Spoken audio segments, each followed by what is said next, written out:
Okay, good morning, my friends. I want to make this broadcast about an extremely important and rather sensitive subject. And the subject is the subject of the status of Islamic historical studies in the 21st century, in our time. And the question is it real?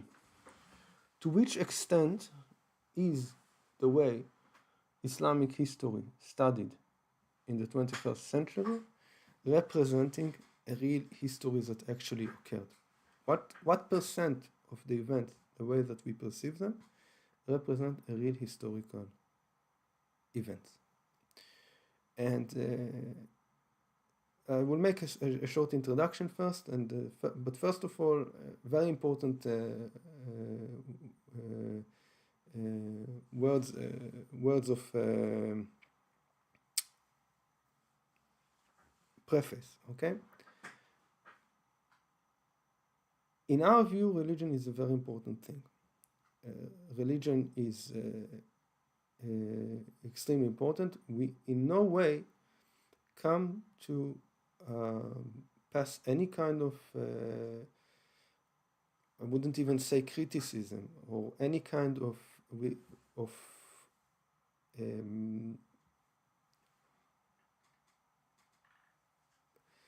what would be the right word?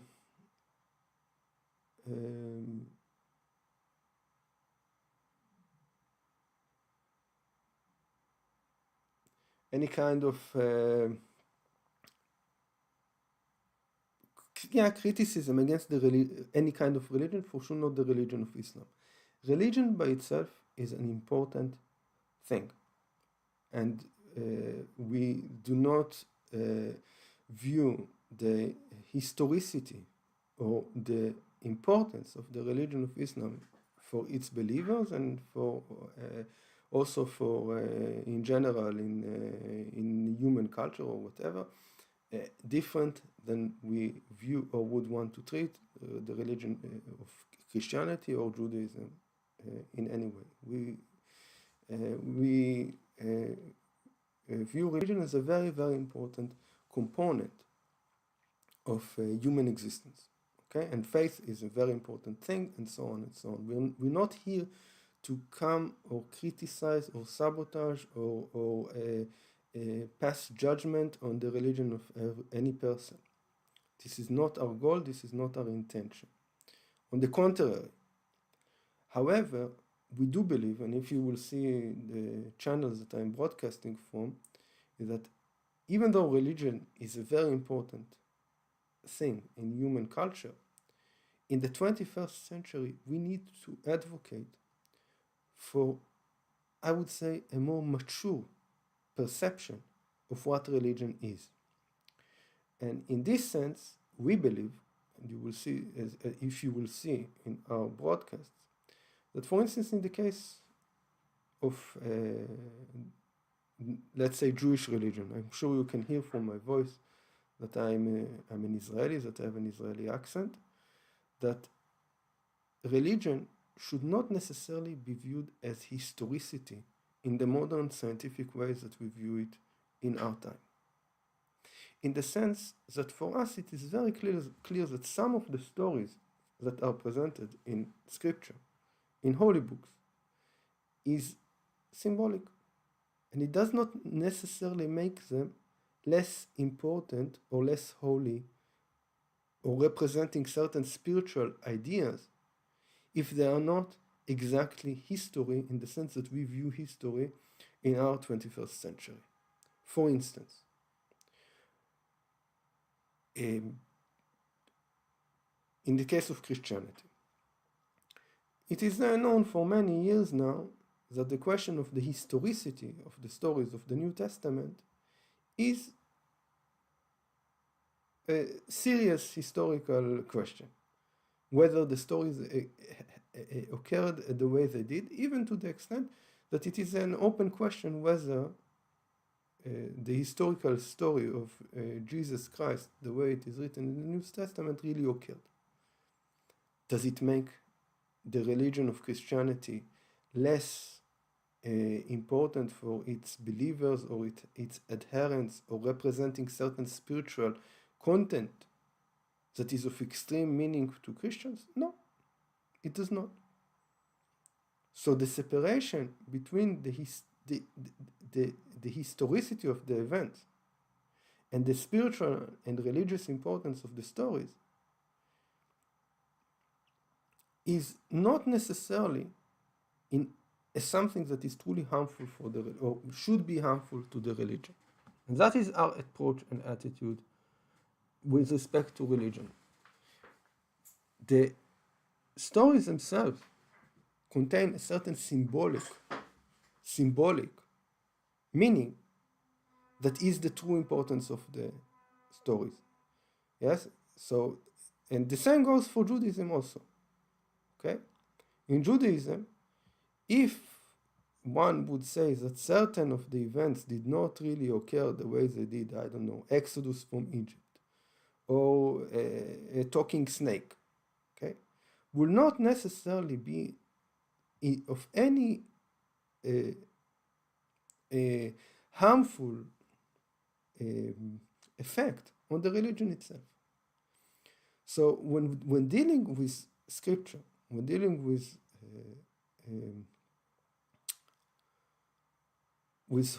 books of this sort, the question of the historicity of the stories that they represent is not necessarily harmful or intended to be harmful towards the religion. Okay? So in this sense, it is very important to me to explain that this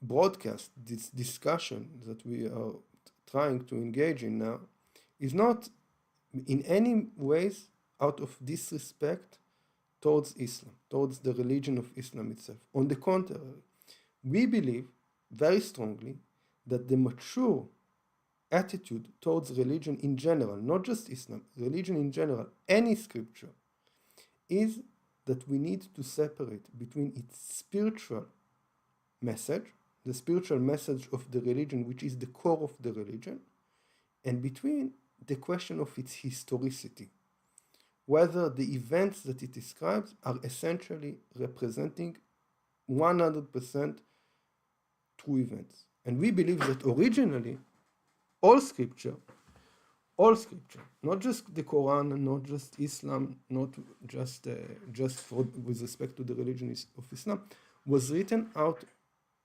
of acknowledgement by the people that wrote it, that it is not necessarily one-to-one history. I will repeat, we truly believe that whether it be the New Testament, whether it be the Bible, whether it be writings of Islam, were not originally written to necessarily represent history in the modern way in which we view history today.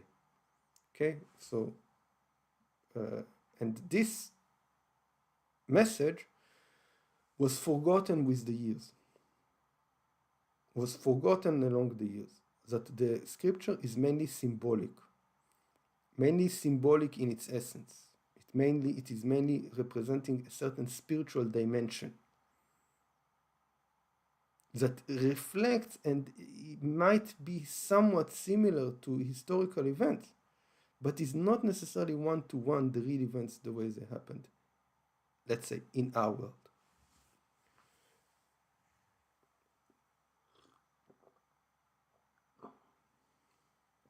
Semi-historical events.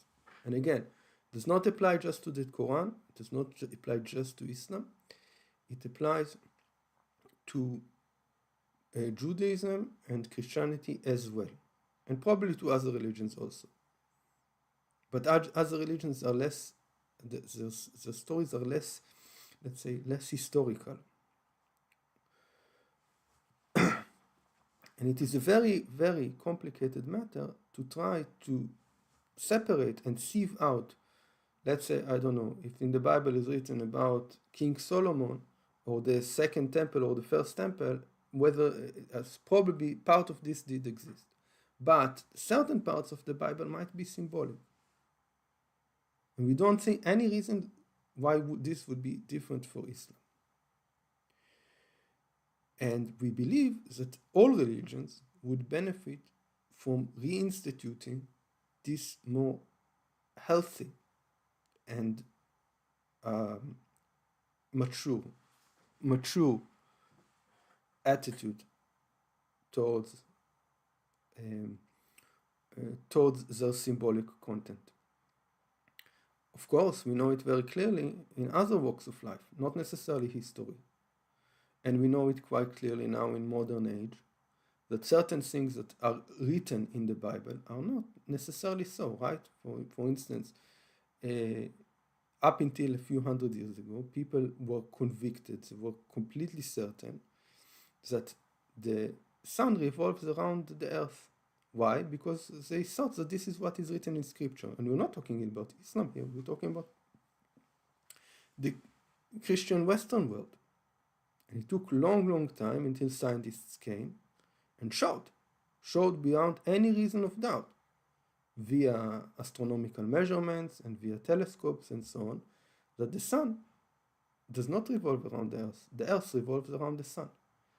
Right? We have Galileo Galilei and Newton and Copernicus, and today, if somebody would say that he believes that the sun revolves around the earth, nobody will accept this, right? Because science has proven that what is written in scripture is probably symbolic. It does not represent the true, full reality as it is in our corporal reality. And even the church accepts this now. But back then, in the time of the Inquisition, it was a serious matter. What we are arguing is when it comes to history, unbelievably so, it might very well be that our historical understanding of certain events, because we see them still through religious prisms, through verses, might be distorted in such a way. Might be completely distorted. And this brings me to the subject of the extremely important subject of this broadcast.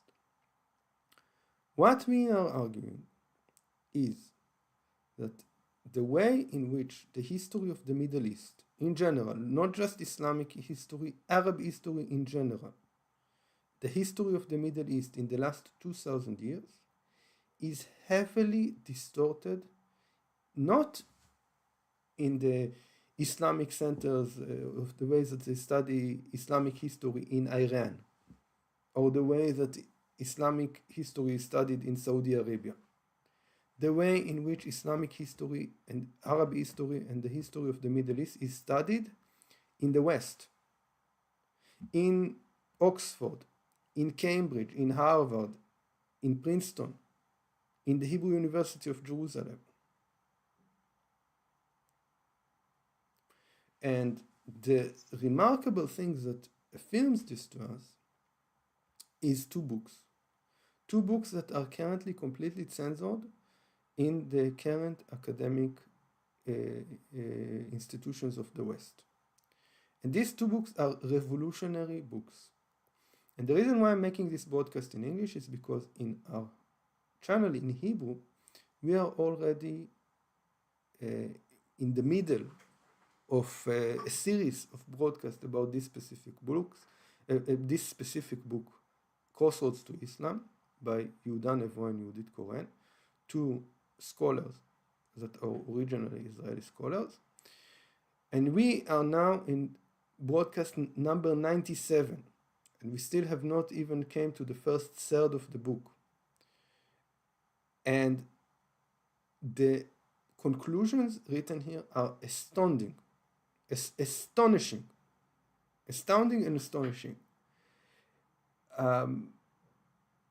I cannot describe it in any other way than saying that in our view, Nevo and Nevo Koren, together with another book that I will show you shortly of Patricia Crone, Professor Patricia Crone, and Professor Michael Cook, called Hagarism, should be termed the Copernicus and Newton and Galileo Galilei of the history of the Middle East.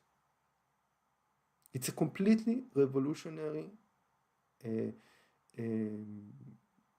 information that is disclosed within these books, of extreme global importance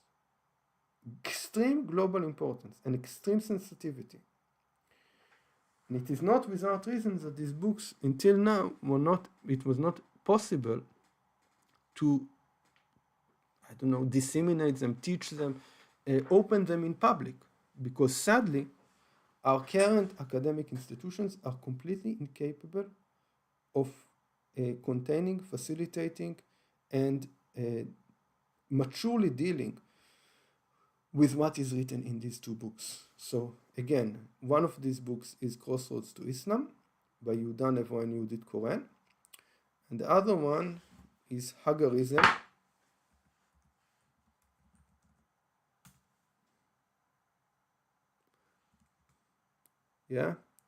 Hagarism by Professor Patricia Crone and Professor Michael Cook. Okay, these are two extremely important books. I think they were extremely ahead of their time. They were misunderstood at the time of their publication, and I believe that nowadays, in 2025, they are of extreme global importance. And I will try to summarize shortly why we view them as so important, why they are so important for our time. What they argue, both of them separately and together, that contrary to any other historicity in the world, Islamic history is solely based in the academy, in Western academy, on Islamic sources.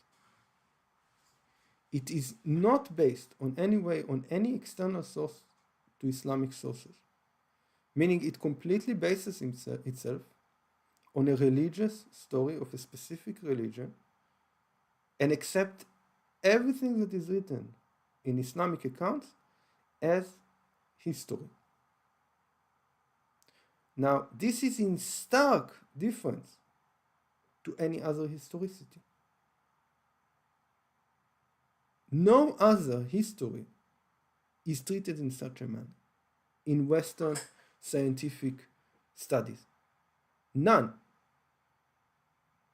Just to give you a comparison. First of all, when it comes to Judaism, it's clearly not the approach of scientific Western history. Can you imagine that you will study events in the academy, in the university, that accept every word of the Bible as written history? This is fallacy. This is preposterous. The whole disciplines of Jewish studies, of Jewish history, and so on would have collapsed if this would have been the approach. On the contrary, Western academic scientific approach to the history of Judaism assumes that unless any event in the Bible is not proven by various further external sources, it is not accepted as history. But it's not just about Judaism. No other history is treated in such a manner. And this is unscientific. For comparison, you know that in the United States, not just in the United States, but they have the Mormon branch, the Mormon faith, Christian faith. Okay? And again, like any other religion, it has its symbolic stories. Part of the symbolic stories of the Mormon faith, as you know, involves a story according to which the the black Afro-American community of the United States, according to the Mormon, to the Book of Mormon, exists in the as a demographically in America since the times of the Indians. There was no slavery. Blacks did not come on slave ships. Would you accept this as history? Just because it is written in the Book of Mormon? Every human being on the face of the earth will unless he is completely blind to historical fact, will tell you that this is preposterous to even suggest something like this. It erases black history. It erases, this acknowledges slavery, which are facts, historical facts. So just imagine that Academy will adopt the Book of Mormon as official Western history. Why? Because it's written by Mormons. Would you accept this? So what the first opening position of these two books, Crossroads to Islam and Hagarism, is a remarkable statement that is made by prominent scholars about a complete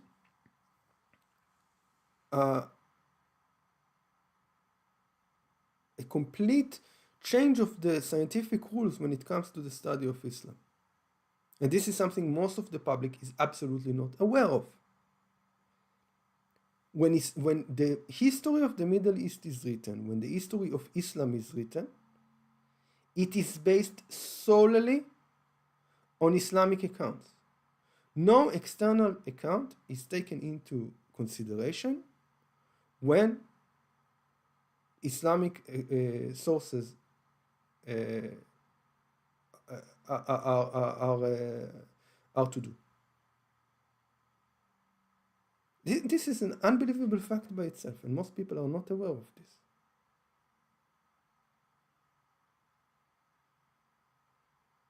So our history, the way we view the history of the Middle East in 2025, is completely based on religious Islamic accounts, without criticism. Now, what is the role of science? What is the role of the academy? The role of science and the role of the academy is exactly to provide us with critical thinking. And here, this principle is breached. And it is a very severe breach. Now, all of this would not have been so dramatic if in truth these two books would have presented to us with an unbelievable, remarkable picture. Once the full information is given, there is absolutely no way to reconcile the two sets of evidence. And this is extremely dramatic. It's an extremely dramatic statement. Once you see all of the scientific evidence to the history, the true history of the Middle East, it's not just, I don't know, there is a general agreement about the events, but here maybe some details are off and here some details might be different. No, it's completely two different stories. The story that science draws about the history of the Middle East and the current official religious history, the way the whole globe understands it in our time, are two completely different stories. Are two completely different stories. They cannot be reconciled. For comparison again, It is like we would live in Middle Ages, in Middle times, in the time of the Middle Ages, and humanity will be split, that some part of humanity will believe in a traditional account, according to which the sun revolves around the earth, and another sect will believe in his science, that the earth revolves around the sun. The sect that will follow Copernicus and Galileo Galilei and Newton instead of the Inquisition and the Church, the dogma. Who would have believed that in the 21st century humanity will be in such a state when it comes to its own history, to the history of the Middle East, and by projection, it is things that have to do with the whole of the human race. It's a central event in the history of the human race. And don't get me wrong,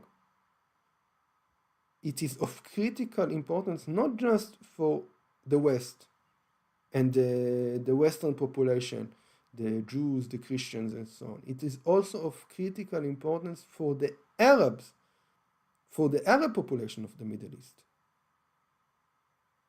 because it is critical for them also to take claim of parts of their own history that is distorted.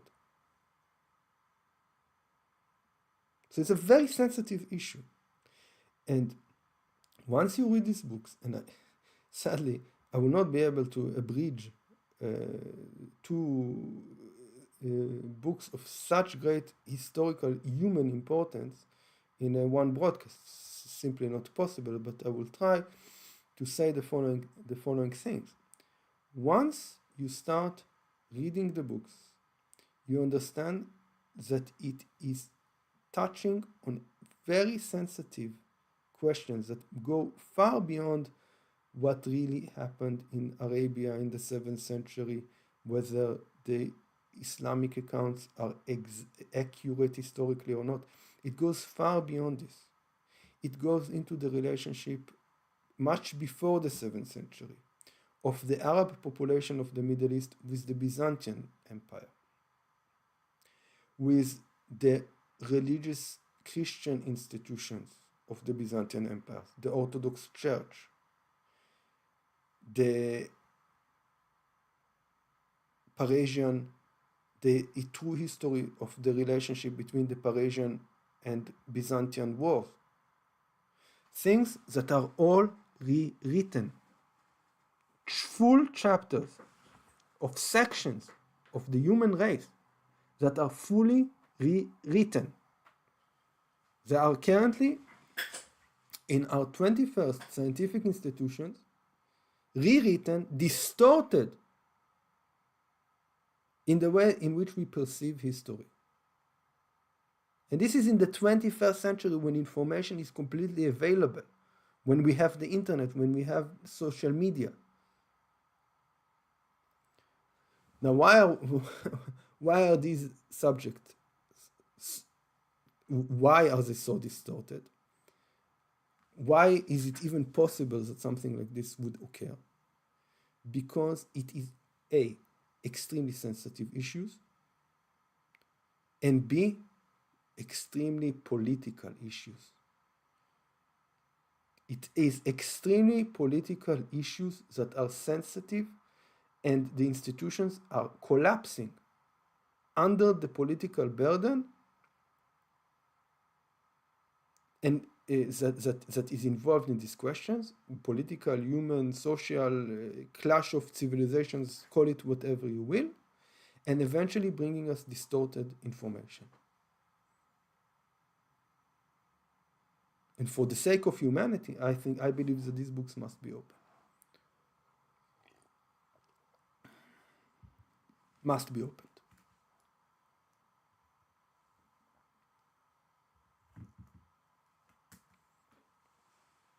This is the role of the academy.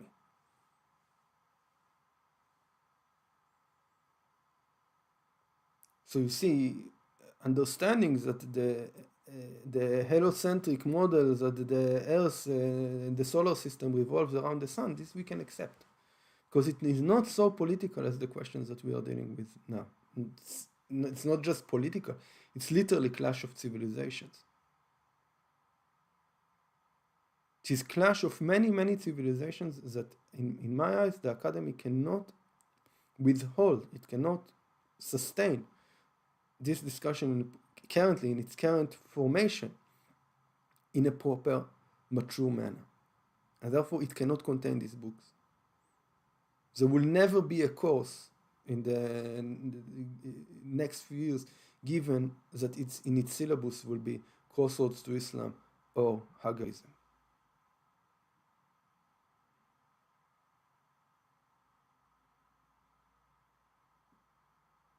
Just to give you a taste of the drama that is involved in the conclusions of this book, just to explain you how sensitive this is. One of the conclusions of this book, for instance, Crossroads to Islam, even before touching the question of the history of Islam, has to do with the history of the Arab population of the Middle East. And they are affirming, beyond any reason of doubt, that contrary to the prevailing story of the way it is perceived today, if you will go to Wikipedia or you will go to any source that you want, that teaches us that the Arabs conquered the Middle East in the 7th century as part of the conquering of Islam, right? Following Muhammad and then afterwards the Khalifites, the Khalifites following him, Abu Bakr and Umar. The historical truth, beyond any reason of doubt, is that actually Arabs lived in the Middle East, all throughout the Middle East, much before that. This is simply revolutionary, dramatic in any ways that you will want. Nevo and Untold Koren affirm that in truth the Arab population of the Middle East is predating Islam. Meaning, contrary to the common belief, and this common belief that is disseminated through the academy all throughout the West, Arabs did not come to the Middle East in the 7th century from Saudi Arabia, conquering the Middle East bit by bit from the Byzantine Empire. They lived there hundreds of years before, in Jordan, in modern-day Syria, in Egypt, in Iraq, and, so you'd understand the sensitivity of the matter, including in parts of modern-day Israel/Palestine.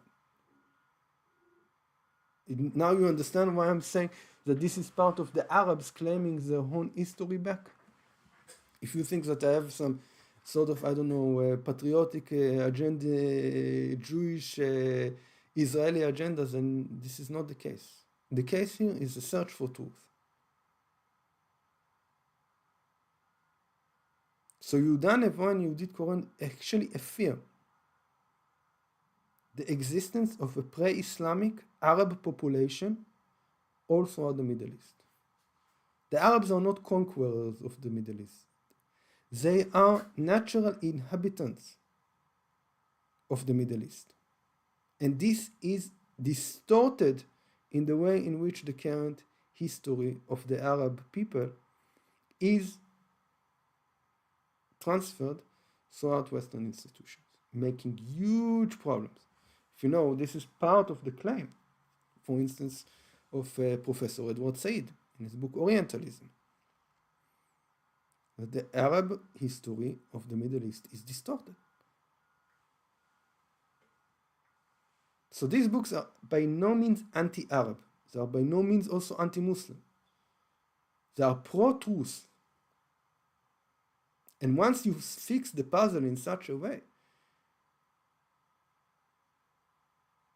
everything comes into place. But it must be done in a very mature and responsible manner. This is revolutionary, guys. Moreover, they affirm and show us the existence of Arab kingdoms in the Middle East pre-Islam. For instance, the Ghassanid Kingdom. Remarkably,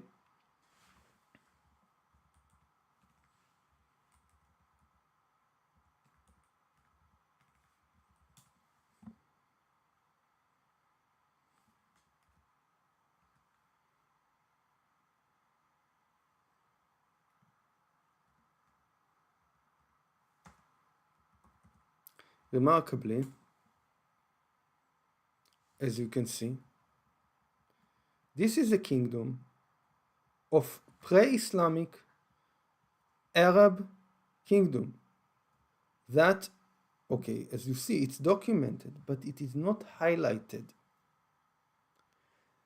that had strong relationship with the Byzantine Empire and was financed by the Byzantine Empire. You can see their names. These are clearly Arab names. Hijar ibn al-Norman, al-Kharit ibn Hijar. Yeah, you can see these are clearly Arab names. Now, as you can see, this kingdom was in the boundaries of modern-day Jordan. Okay?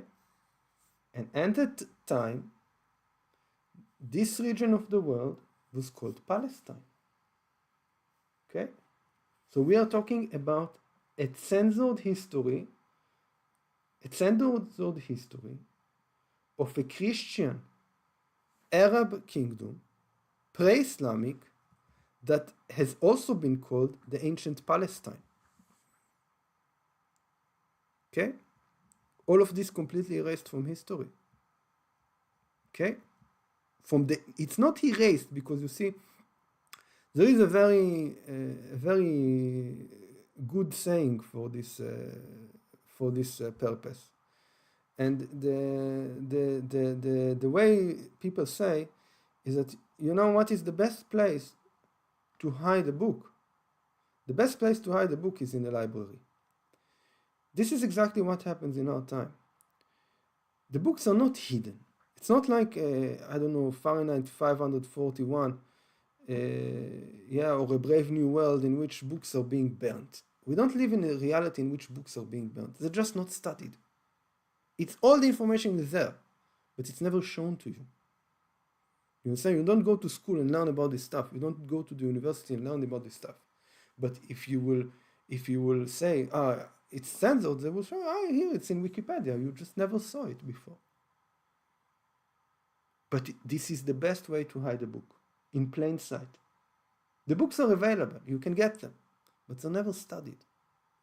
There's a joke about a gynecologist that lived before there was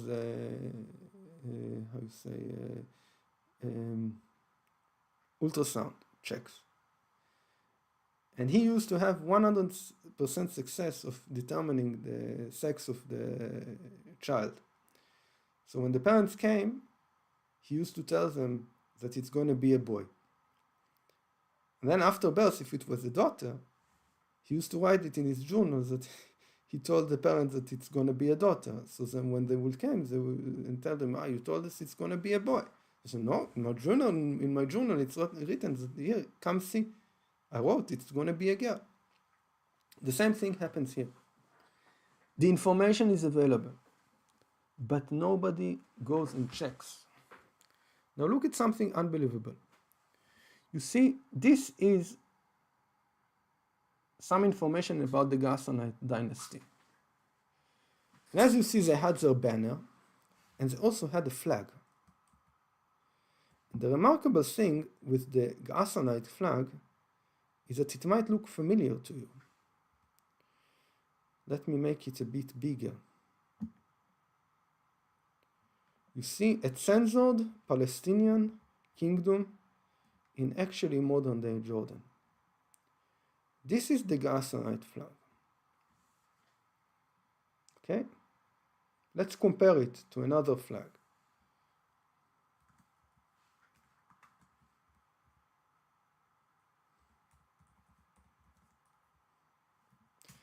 okay, which you might be more familiar with.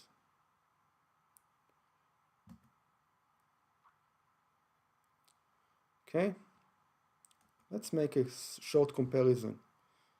Let's find the similarities and the differences. Okay, you see, we have the Palestinian flag and we have the Ghassanid flag. It seems very similar to me. So if you will go to Wikipedia and study about the Palestinian flag, you would see that it is described as originated from the 19th century or 20th century, from the Pan-Arabic flag, yeah, designed by Sir Sykes, the British Sir Sykes, together with the Pan-Arabic movement, later designed by the Palestinian liberation movements to be the Palestinian flag.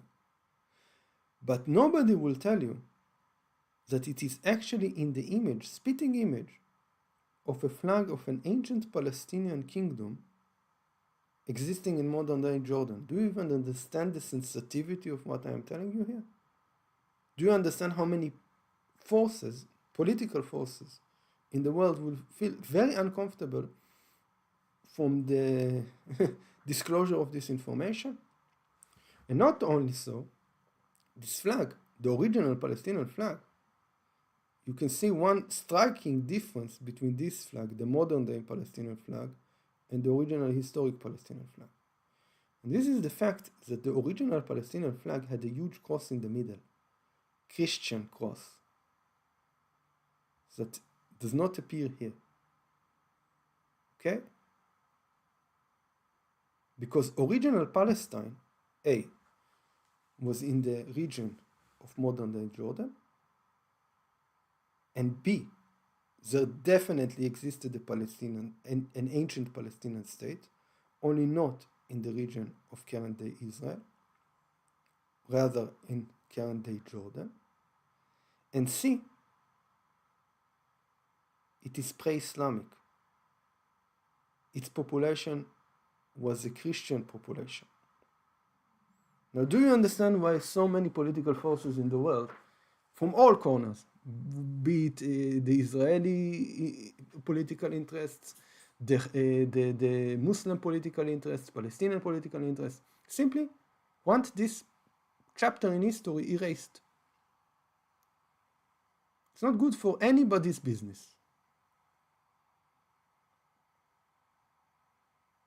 But the question is, and this is just on the tip of the iceberg of what is written in these books. Tip of the iceberg. What I'm showing you here is only a tiny taste of the whole information disclosed in these books. This would require not just one university course. It would require a whole rewriting of Middle East history syllabus for a whole diploma, undergraduate diploma or graduate. But we need to decide in what kind of world we want to live in the 21st century. Do we want to live in a scientific, mature, human world where science, history is a science? Or do we want to live in a world in which the history of a whole region, a whole part of human history, is rewritten due to various political pressures from contradicting groups that can just completely erase parts of the history? Again, in my eyes, this is equated to the question. It's unbelievable that in the 21st century we are dealing with such questions, like in the Middle Ages. In which kind of world we want to live in the world dominated by religious dogma, in which people believe that the sun revolves around the earth? Or do we want to live in a world of Copernicus, Newton, Galileo Galilei, Professor Patricia Crone, Professor Michael Cook, Nevo Koren, in which science prevails? Not agenda, science, simply scientific truth, for the benefit of everybody. You see, when we say that it is about Arabs reclaiming their own history, this is exactly what we are talking about.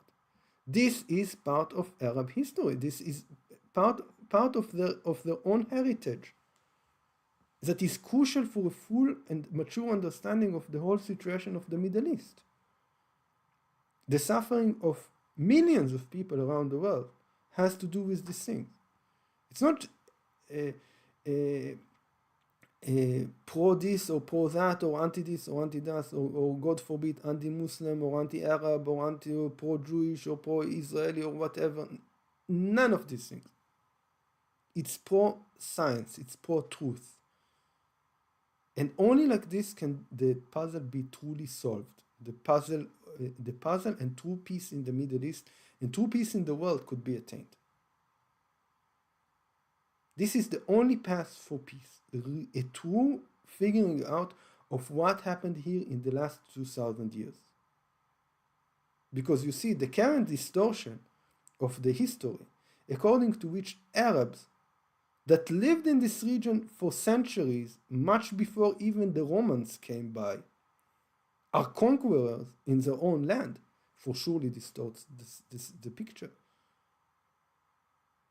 Because according to the current account, one might think that it is respectful towards the Arab or Islam or Muslim populations. But it is not. It presents them as conquerors that have arrived magically, mystically into the Middle East through conquering the Middle East. Well, this is not necessarily the case. What about the whole history of the Arab populations of Jordan, of Iraq, of Syria, of Lebanon, of Egypt, that need to be erased in order for the current account to be dominating? So this is really just a taste. If I know this from practice, because we are now, as I told you, in broadcast number 97, and about Hagarism, we've just made an introductory series of broadcasts in Hebrew that is in the length of a university course. And in Crossroads to Islam, that we study the book word by word, we are now in broadcast 97, meaning around 97 hours of broadcast. And we still haven't covered even a third. What we are telling you is that we are inviting you to engage with these ideas, to sensitively engage with these ideas, not, God forbid, in order to discredit anybody or to go against the religious faith of any religion, important as it is, but to engage in a mature historical figuring out of what really happened for the benefit of everybody. So friends, have a good morning. God bless. And I hope that it is useful. And of course, we will try to the best of our abilities to disseminate further these important